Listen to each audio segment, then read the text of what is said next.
24 மணித்தியாலங்களுக்குள் ஈரானை விட்டு வெளியேறி விடுங்கள் என்றும் யாரும் ஈரானுக்கு பயணிக்க கூடாது என்றும் சீனாவும் இந்தியாவும் வெளியிட்டிருக்கக்கூடிய அவசர எச்சரிக்கைகளும், இஸ்ரேலி ஆக்கிரமிப்பிலிருந்தும் மத்திய கிழக்கு பிராந்தியத்திலிருந்தும் அவசரமாக வெளியேறும் அமெரிக்கர்களும், ஈரானுக்கு எதிரான அடுத்த கட்ட தாக்குதல்களை ஆரம்பிப்பதற்கு தயாராக இருக்கக்கூடிய அமெரிக்காவின் ஒட்டுமொத்த படைகளும், அமெரிக்காவின் அடுத்த கட்ட போருக்கு முழுமையாக தயாராக இருக்கக்கூடிய ஈரானின் முப்படைகளும், தரமான நடவடிக்கைகளும், பேச்சுவார்த்தைக்கு இணங்காத ஈரானிய தலைமைகளை படுகொலை செய்வதாக அறிவித்திருக்கக்கூடிய டொனால்ட் ட்ரம்பும், தரமான தந்திரமான காய் நகர்த்தல்களை மேற்கொண்டு உறுதியான நிலைப்பாட்டை வெளிப்படுத்தி இருக்கக்கூடிய IRGC இராணுவத்தின் தலைமை தளபதியும், ஈரானுக்கு எதிரான முற்றுகையை தொடர்ந்து ஈரானுக்கு சொந்தமான சிறிய படகுகளையும் இலக்கு வைத்து தாக்குதல்களை மேற்கொள்வதற்கு திட்டமிட்டுள்ள டொனால்ட் ட்ரம்பும், ஹெர்மோஸ் ஜலசந்தி பிரதேசத்திற்குள்ளே நுழையப்போகும் அமெரிக்க கப்பல்களையும் போர்க்கப்பல்களையும் மூழ்கடிப்பதற்கு தயாராக இருக்கக்கூடிய ஈரானிய கடற்படையினரும், 2 போர்க்கப்பல்களுக்கு எதிராக மேற்கொள்ளப்பட்டிருந்த உச்ச தாக்குதல்களும்,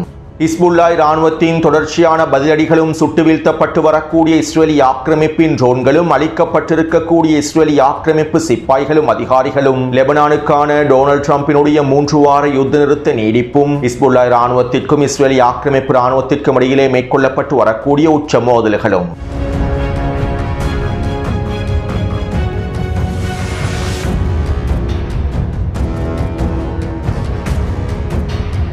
நேற்றிரவு இஸ்ரேலி ஆக்கிரமிப்புக்கும் லெபனானுக்கும் இடையிலான அடுத்த கட்ட பேச்சுவார்த்தைகள் நடைபெற்றிருந்தன. அமெரிக்க வெளியுறவுத்துறை அமைச்சர் மார்க்கோ ரூபியோவினுடைய தலைமையில் லெபனானிய பிரதிநிதிகளும் இஸ்ரேலி ஆக்கிரமிப்பு பிரதிநிதிகளும் அடுத்த கட்ட நேரடி பேச்சுவார்த்தைகளை மேற்கொண்டிருந்தார்கள். மேலும் இந்த பேச்சுவார்த்தையின் போது இந்த வருடத்திற்குள்ளே லெபனானுக்கும் இஸ்ரேலி ஆக்கிரமிப்புக்கும் இடையில் இயல்பாக்கத்தினை ஏற்படுத்தி ஹிஸ்புல்லா இராணுவத்தினை முழுமையாக நிராயுதபாணியாக்குவது தொடர்பான ஒரு திட்ட வரைபடத்தினை முன்வைப்பதற்கான முடிவுகள் எடுக்கப்பட்டிருப்பதாக தெரிவிக்கப்படுகின்றது. மேலும் லெபனானிய அரசாங்கம் இஸ்ரேலோடு முழுமையான ஒருங்கிணைப்புகளை மேற்கொண்டு இஸ்ரேலை முழுமையாக அங்கீகரித்து இஸ்ரேலி ஆக்கிரமிப்பின் திட்டங்களுக்கு அமைவாக செயற்படுமாக இருந்தால் ஒரு நீடித்த யுத்த நிறுத்தத்தினை ஏற்படுத்துவதற்கும் அமெரிக்கா தயாராக இருப்பதாக அமெரிக்காவின் வெளியுறவுத்துறை அமைச்சர் தெரிவித்திருப்பதாக தகவல்கள் வெளியாகியுள்ளன.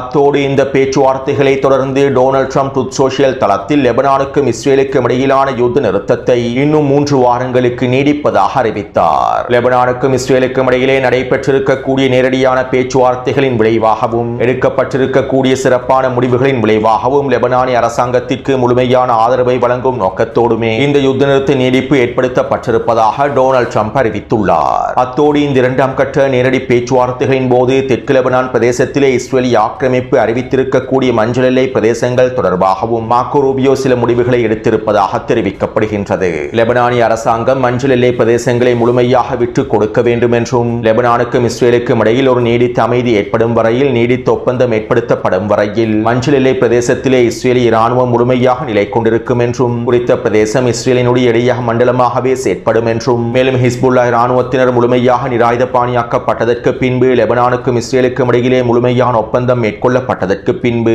இஸ்ரேலிய இராணுவம் குறித்த மஞ்சள் எல்லை பிரதேசங்களிலிருந்து முழுமையாக பின்வாங்கிவிடும் என்றும் மார்க்கோ ரூபியோ தெரிவித்துள்ளார். இந்த தகவல்களை லெபனானிய ஊடகங்களும் செய்திகளில் குறிப்பிட்டிருந்தன.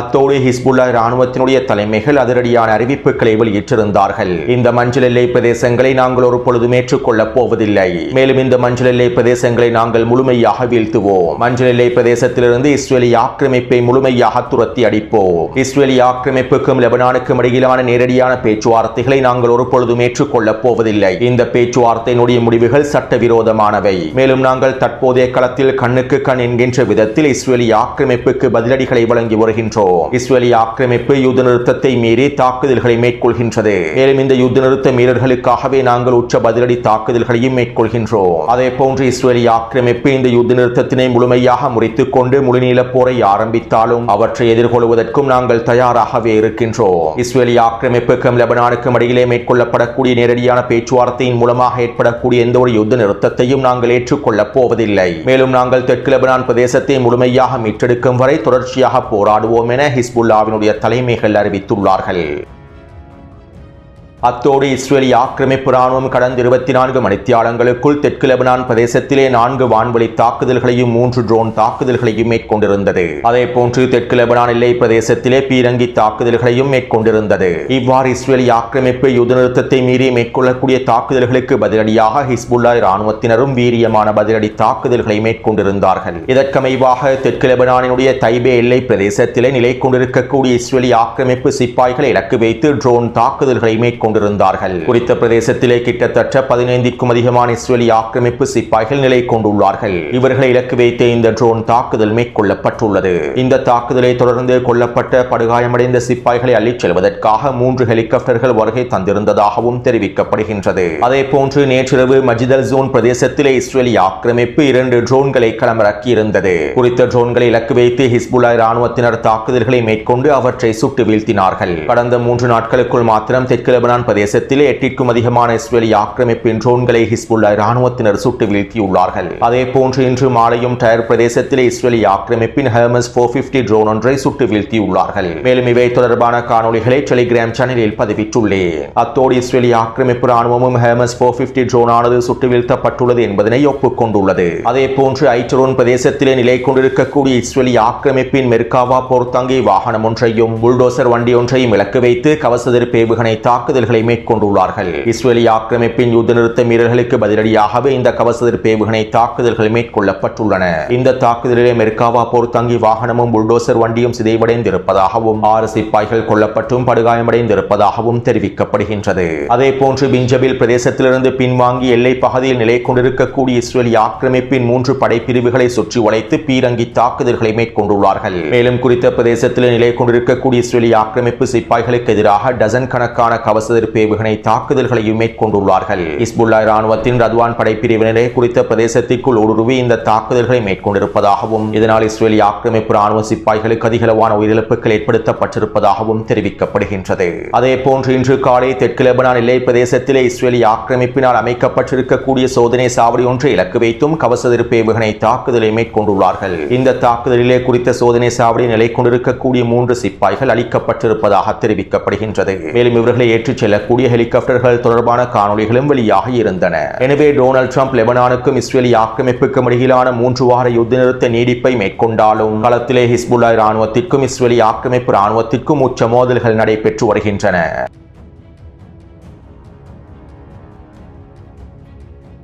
ஹெர்முஸ் ஜலசந்தி பிரதேசத்தை முழுமையாக திறப்பதற்காக பிரித்தானியாவும் பிரான்சும் ஜெர்மனியும் ஒன்றிணைந்து அடுத்த கட்ட வேலை திட்டங்களை முன்னெடுத்து வருகின்றார்கள். அதாவது சர்வதேசத்திற்கு காண்பிப்பதற்காக ஹெர்முஸ் ஜலசந்தி பிரதேசத்தினை திறப்பதற்கான வேலை திட்டங்களை நாங்கள் மேற்கொண்டு வருகின்றோம் என்று காண்பிப்பதற்காக இந்த 3 நாடுகளும் ஏனைய 40க்கும் அதிகமான நாடுகளையும் ஒன்றிணைந்து பேச்சுவார்த்தைகளை மேற்கொண்டு வருகின்றார்கள். மேலும் இந்த வாரமும் இந்த பேச்சுவார்த்தைகளின் அடுத்த கட்டம் நடைபெற இருப்பதாக தெரிவிக்கப்படுகின்றது. அத்தோடு இந்த பேச்சுவார்த்தைகளில் உக்ரைனிய ஜனாதிபதி ஜெலன்ஸ்கியும் கலந்து கொண்டுள்ளார். மேலும் ஹெர்முஸ் ஜலசந்தி பிரதேசத்தினை திறப்பதற்கு உக்ரைன் முழுமையான ஆதரவை வழங்குவதாகவும் ஹெர்முஸ் ஜலசந்தி பிரதேசத்தில் இருக்கக்கூடிய கன்னிவெடிகளை நீக்குவதற்கும் உக்ரைன் தயாராக இருப்பதாகவும் இதற்கான தொழில்நுட்பங்களையும் வேலை திட்டங்களையும் ஐரோப்பிய நாடுகளோடு பகிர்ந்து கொள்வதற்கு முழுமையாக தயாராக இருப்பதாகவும் தெரிவித்துள்ளார்.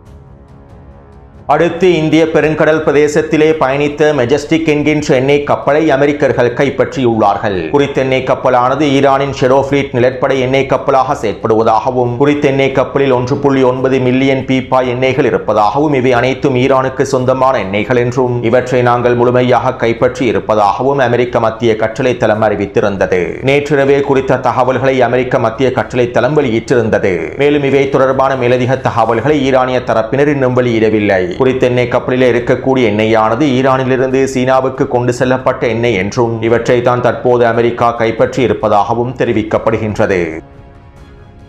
அடுத்து ஹெர்முஸ் ஜலசந்தி பிரதேசத்திலே வைக்கப்பட்டிருக்கக்கூடிய கன்னிவெடிகள் தொடர்பாக அமெரிக்க இராணுவம் காங்கிரஸ் சபையில் ஒரு தனியான அறிக்கை ஒன்றை சமர்ப்பித்துள்ளது. மேலும் குறித்த அறிக்கை தொடர்பான பல தகவல்கள் தற்போது வெளியாகியுள்ளன. ஹெர்முஸ் ஜலசந்தி பிரதேசத்திலும் அதற்கு அருகாமையில் இருக்கக்கூடிய பகுதிகளிலும் ஈரான் 100க்கும் அதிகமான கன்னிவெடிகளை முழுமையாக பதித்திருக்கலாம். அவற்றில் சில கன்னிவெடிகளை கண்டுபிடிக்காமல் இருக்க வேண்டும் என்பதற்காக GPS தொழில்நுட்பத்தினை பயன்படுத்தி குறித்த கன்னிவெடிகளை ஈரான் நகர்த்தி வருகின்றது. GPS தொழில்நுட்பத்தின் மூலமாக குறித்த கன்னிவெடிகளை ஈரானியர்கள் தொலைவில் இருந்தே நகர்த்தி வருகின்றார்கள். இதனால் கன்னிவெடிகளை அவசரமாக கண்டுபிடித்து நீக்குவது ஒரு மிகவும் சிக்கலான விடயமாகும். அதே போன்று அதிகளவான சிறிய அளவிலான கன்னிவெடிகள் ஈரானிய கடற்படையிடம் இருக்கக்கூடிய சிறிய படகுகள் மூலமாக மேற்கொள்ளப்படுகின்றன. ஹெர்மோஸ் ஜலசந்தி பிரதேசத்திலே கப்பல் போக்குவரத்தை தடுத்து நிறுத்தும் நோக்கத்தோடு ஈரானினுடைய சிறிய படகுகள் இந்த கன்னிவெடிகளை அவசரமாக பதித்து விட்டு செல்கின்றார்கள். மேலும் இந்த கன்னிவெடிகளை அகற்ற வேண்டுமாக இருந்தால் அமெரிக்க போர்க்கப்பல்களும் அமெரிக்க கடற்படையினரும் ஹெர்மோஸ் ஜலசந்தி பிரதேசத்திற்குள்ளே முழுமையாக நுழைய வேண்டும். ஹெர்மோஸ் ஜலசந்தி பிரதேசத்தை முழுமையாக கட்டுப்பாட்டுக்குள் கொண்டு வந்தே இந்த கன்னிவெடிகளை அகற்ற முடியும். இதனால் தற்போதைய நிலைமையில் ஹெர்மோஸ் ஜலசந்தி பிரதேசத்தில் இருக்கக்கூடிய கன்னிவெடிகளை அகற்ற முடியாது. அவ்வாறு அகற்றுவதாக இருந்தால் போர் முடிவடைந்ததற்கு பின்பே கன்னிவெடிகளை அகற்ற வேண்டும். மேலும் கன்னிவெடிகளை அகற்றி முடிப்பதற்கு கிட்டத்தட்ட 6 மாதங்களாவது செல்லும் என்றும் அமெரிக்க இராணுவத்தினர் காங்கிரஸ் சபையிடம் அறிக்கையை சமர்ப்பித்துள்ளார்கள். அதாவது அமெரிக்காவினுடைய போர்க்கப்பல்கள் கடற்படைகள் முழுமையாக ஹெர்மோஸ் ஜலசந்தி பிரதேசத்திலே களமிறங்கி ஈரானினால் பதிக்கப்பட்டிருக்கக்கூடிய கன்னிவெடிகளை முழுமையாக அகற்றி ஹெர்மோஸ் ஜலசந்தி பிரதேசத்தினுடைய மத்திய பகுதியை திறந்து விடுவதற்கான வாய்ப்புகள் குறைவாகவே இருக்கின்றது என்பதனை அமெரிக்க இராணுவமே ஒப்புக்கொண்டுள்ளது. போர் முடிவடைந்ததற்கு பின்பே இந்த செயற்பாடுகளை மேற்கொள்ள முடியும் என்றும் அதுவும் 6 மாதங்கள் செல்லும் என்றும் அமெரிக்க இராணுவம் ஒப்புக்கொண்டுள்ளது. மேலும் இது ஹெர்மோஸ் ஜலசந்தி பிரதேசத்தை ஈரானினுடைய கட்டுப்பாட்டிலிருந்து மீட்டெடுக்க முடியாது என்பதனையும் உறுதி செய்கின்றது. ஹெர்மோஸ் ஜலசந்தி பிரதேசத்தில் இருக்கக்கூடிய கன்னிவெடிகளை அகற்ற முடியாது என்பதனையும் உறுதி செய்கின்றன. இப்படியான நிலைமையில் நேற்றிரவு டொனால்ட் ட்ரம்ப் ட்ரூத் சோஷியல் தளம் வழியாக இவ்வாறு தெரிவித்தார். ஹெர்மோஸ் ஜலசந்தி பிரதேசத்திலே கன்னிவெடிகளை புதைக்கக்கூடிய ஈரானிய படகுகளை நாங்கள் விட்டு வைக்கப் போவதில்லை. அவை சிறிய படகுகளாக இருந்தாலும் சரி, அவற்றை சுட்டு வீழ்த்துமாறு நான் அமெரிக்க இராணுவத்திற்கு உத்தரவிட்டுள்ளேன். இதிலே நாங்கள் எந்த தயக்கமும் காட்ட மாட்டோம். எங்களுடைய போர்க்கப்பல்கள் ஹெர்மோஸ் ஜலசந்தி பிரதேசத்தை சுத்தம் செய்து வருகின்றன. கன்னிவெடிகளை அகற்றுவதற்கான வேலை திட்டங்களை முன்னெடுத்து வருகின்றன. நாங்கள் ஹெர்மோஸ் ஜலசந்தி பிரதேசத்தை முழுமையாக மீட்டெடுப்போம். வெடிகளை புதைக்கக்கூடிய ஈரானினுடைய அனைத்து கப்பல்களை இலக்கு வைத்தும் தாக்குதல்களை மேற்கொள்வோம் என டொனால்ட் ட்ரம்ப் தெரிவித்துள்ளார். அதாவது அண்டப்புழுகன் வெளியிட்டிருக்கக்கூடிய இந்த கருத்துக்கள் போலியான கருத்துக்கள் என்பதனை அமெரிக்க ஊடகங்களே உறுதிப்படுத்திவிட்டன. ஹெர்மோஸ் ஜலசந்தி பிரதேசத்தில் இருக்கக்கூடிய கன்னிவெடிகளை நீக்க முடியாது. அவ்வாறு நீக்குவதாக இருந்தால் 6 மாதங்கள் செல்லும். போர் முடிவடைந்ததற்கு பின்பே இதனை மேற்கொள்ள முடியும் என அமெரிக்க இராணுவம் காங்கிரஸ் சபையில் அறிக்கைகளை சமர்ப்பித்துள்ளது. மேலும் அண்டப்புழுகன் டொனால்ட் ட்ரம்பினுடைய கருத்துக்கள் அமெரிக்க இராணுவத்தினுடைய கருத்துக்களுக்கு முரண்படுகின்றன. அண்டப்புழுகன் கூறுவதை போன்று ஹெர்மோஸ் ஜலசந்தி பிரதேசத்திலே அமெரிக்காவின் எந்த போர்க்கப்பல்களும் களமிறக்கப்படவில்லை. கன்னிவெடிகளை சுத்தம் செய்வதற்கான எந்த விதமான வேலை திட்டங்களும் முன்னெடுக்கப்படவில்லை. மேலும் ஓமான் வளைகுடாவினுடைய எல்லை பகுதியில் தான் அமெரிக்க கடற்படையினர் நிலை கொண்டுள்ளார்கள். ஈரானிய கடற்படையினுடைய தாக்குதல்களுக்கு பயந்து, ட்ரோன் தாக்குதல்களுக்கு பயந்தே ஓமான் வளைகுடா பிரதேசத்தில் நிலை கொண்டுள்ளன. அதே நேரம் நேற்றிரவு அமெரிக்காவினுடைய 2 போர்க்கப்பல்கள் ஓமான் வளைகுடா எல்லை பிரதேசத்திலிருந்து ஹெர்மோஸ் ஜலசந்தி பிரதேசத்தை நோக்கி நகர்ந்துள்ளன. இவ்வாறு இந்த கப்பல்கள் நகர்ந்து 1-2 மணித்தியாலங்களுக்குள்ளேயே ஈரானிய கடற்படையினர் வீரியமான ட்ரோன் தாக்குதல்களையும் ஏவுகணை தாக்குதல்களையும் மேற்கொண்டிருந்தார்கள். இந்த தாக்குதல்கள் மேற்கொள்ளப்பட்டதை தொடர்ந்து குறித்த 2 போர்க்கப்பல்களும் அவசரமாக பின்வாங்கியுள்ளன. ஓமான் வளைகுடாவிலிருந்து ஹெர்மோஸ் ஜலசந்தி பிரதேசத்தை நோக்கி அமெரிக்காவினால் நகரவே முடியவில்லை. மேலும் ஹெர்மோஸ் ஜலசந்தி பிரதேசத்தில் இருக்கக்கூடிய கன்னிவெடிகளை அகற்றி ஈரானின் கட்டுப்பாட்டில் இருக்கக்கூடிய ஹெர்மோஸ் ஜலசந்தி பிரதேசத்தை அமெரிக்க இராணுவத்தினால் கைப்பற்றவோ மீட்டெடுக்கவோ முடியாது. அதே நேரம் தற்போது அண்டப்புழுகன் ஈரானினுடைய சிறிய படகுகளை இலக்கு வைத்து தாக்குதல்களை மேற்கொள்ளுமாறு உத்தரவிட்டுள்ளார். அதாவது ஈரான் 2 சரக்கு கப்பல்களை கைப்பற்றுவதற்கு இந்த சிறிய படகுகளையே, வேக படகுகளையே பயன்படுத்தியது. இதனாலேயே தற்போது டொனால்ட் ட்ரம்ப் இந்த சிறிய படகுகளை இலக்கு வைத்து தாக்குதல்களை மேற்கொள்ளுமாறு உத்தரவிட்டுள்ளார். கன்னிவெடிகளை அகற்றுவதற்காகத்தான் இந்த சிறிய படகுகள் பயன்படுத்தப்படுகின்றது என்று கூறி ஈரானினுடைய சிறிய படகுகளை இலக்கு வைத்து தாக்குதல்களை மேற்கொள்வதற்கே இந்த வேலை திட்டங்களை முன்னெடுத்துள்ளார். இருப்பினும் இந்த வேக படகுகளை இலக்கு வைத்து தாக்குதல்களை மேற்கொள்வது அவ்வளவு இலகுவானதல்ல. ஹெர்மோஸ் ஜலசந்தி பிரதேசம் என்பது சிறிய பிரதேசமாகும். மேலும் இந்த பிரதேசத்திற்குள்ளே ஈரானினுடைய சிறிய வேக படகுகளை தொடர்ச்சியாக கண்காணித்து தாக்குதல்களை மேற்கொள்ள முடியாது. அவ்வாறு தாக்குதல்களை மேற்கொள்வது ஹெர்மோஸ் ஜலசந்தி பிரதேசத்தில் நிலை கொண்டிருக்கக்கூடிய ஏனைய கப்பல்களுக்கு மிகப்பெரிய ஆபத்தை ஏற்படுத்திவிடும். எனவே அமெரிக்கா ஹெர்மோஸ் ஜலசந்தி பிரதேசத்தில் எதனையும் சாதிக்க முடியாமல் முழுமையாக சிக்கிக் கொண்டுள்ளது.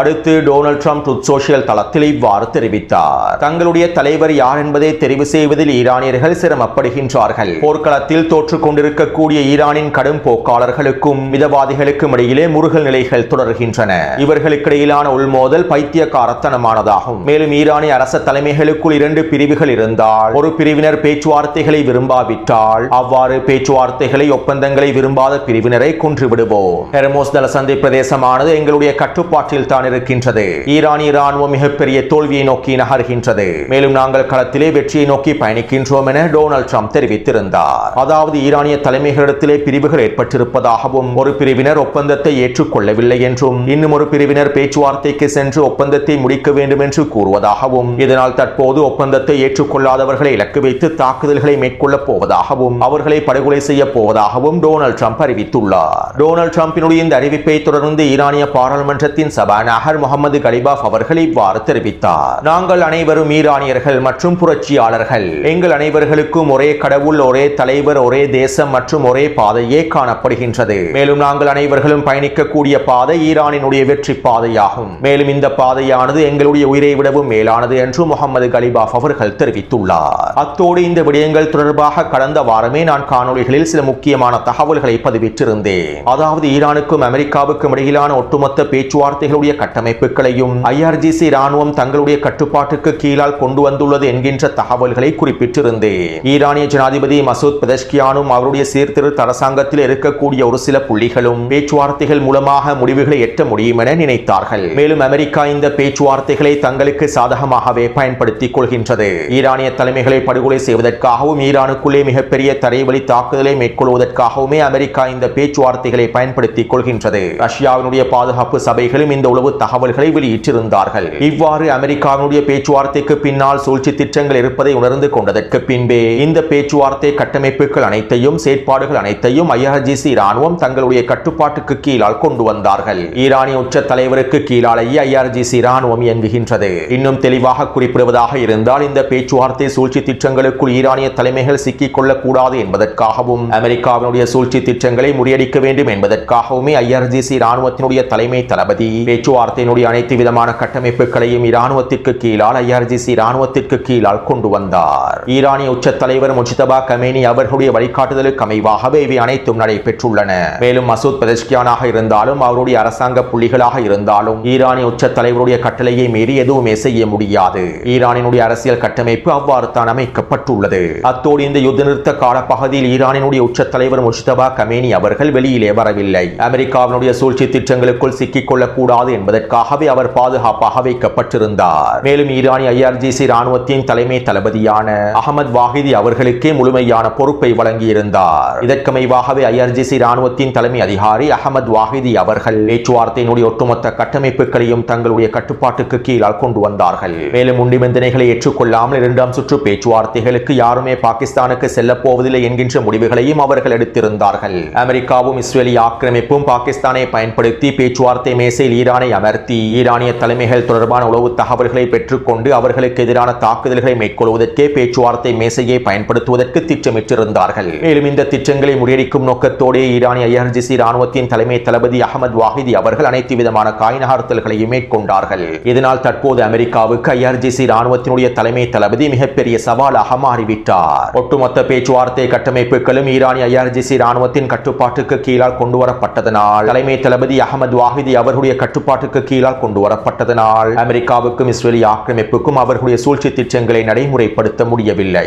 இந்த தோல்வியின் விளைவாகவே தற்போது டொனால்ட் ட்ரம்ப் IRGC ராணுவத்திற்கும் அரசியல் தலைமைகளுக்கும் இடையில் பிளவுகள் ஏற்பட்டிருப்பதாகவும் பிரச்சாரங்களை ஆரம்பித்துள்ளார். உண்மையில் IRGC ராணுவத்திற்கும் அரசியல் தலைமைகளுக்கும் எந்த பிளவுகளும் இல்லை. ஈரானினுடைய அரசியல் கட்டமைப்பு, பாதுகாப்பு கட்டமைப்பு எவ்வாறு இயங்குகின்றது என்பதனை தெளிவாக புரிந்து கொண்டிருக்கக்கூடிய ஒரு நபருக்கு ஈரானிய உச்ச தலைவருக்கு கீழால் IRGC ராணுவம் எவ்வாறு செயற்படுகின்றது என்பதனை தெளிவாக புரிந்து கொள்ள முடியும். எனவே இந்த சந்தர்ப்பத்தில் ஈரானுக்குள்ளே பிளவுகள் ஏற்பட்டிருக்கின்றது என்கின்ற பிரச்சாரங்களை மேற்கொண்டால், ஈரானிய தலைமைகள் பிளவடைந்துள்ளார்கள் என்கின்ற பிரச்சாரங்களை மேற்கொண்டால், ஈரானிய தலைமைகள் பேச்சுவார்த்தை மேசையில் அமர்வார்கள் என்கின்றதன் அடிப்படையிலேயே இந்த பிரச்சாரங்கள் மேற்கொள்ளப்படுகின்றன. அத்தோடு ஈரானுக்கு எதிரான அடுத்த கட்ட தாக்குதல்களை நியாயப்படுத்துவதற்காகவும் டொனால்ட் ட்ரம்பும் அவருடைய நிர்வாகமும் இவ்வாறான போலி பிரச்சாரங்களை மேற்கொள்கின்றன. ஒரு பிரிவினர் ஒப்பந்தத்தை ஏற்றுக்கொள்வதற்கு முழுமையான சம்மதத்தினை வழங்கிவிட்டார்கள். இதனால் நாங்கள் அவர்கள் இலக்கு வைத்து தாக்குதல்களை மேற்கொண்டு அவர்களை படுகொலை செய்துவிட்டால் ஈரானுடனான போரானது முடிவுக்கு வந்துவிடும். ஈரானை எங்களுக்கு முடிவுக்கு கொண்டு வந்து விடலாம் என ஈரானுக்கு எதிரான அடுத்த கட்ட போரை நியாயப்படுத்துவதற்கான பிரச்சாரங்களையே மேற்கொள்கின்றார்கள்.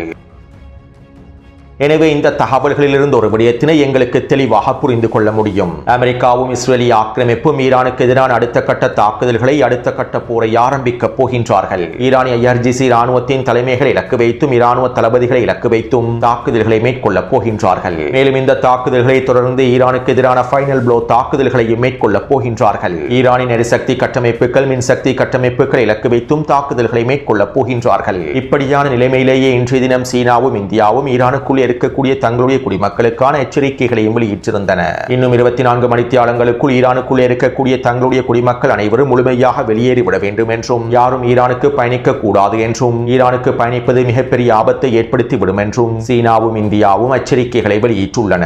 அத்தோடு அமெரிக்காவின் ஜார்ஜ் W. புஷ் போர்க்கப்பலானது இன்றைய தினம் அரேபிய கடல் பிரதேசத்திற்கு அருகாமையில் நுழைந்து விட்டது. மேலும் கடந்த 48 மணி நேரமாக அமெரிக்காவினுடைய போர் விமானங்களும் எரிபொருள் நிரப்பு விமானங்களும் மத்திய கிழக்கை நோக்கி நகர்த்தப்பட்டு வருகின்றன. நேற்றிரவும் அமெரிக்காவினுடைய விசேட படைப்பிரிவுகளை கொண்டிருக்கக்கூடிய 12 போர் விமானங்கள் மத்திய கிழக்கை நோக்கி நகர்த்தப்பட்டிருந்தன.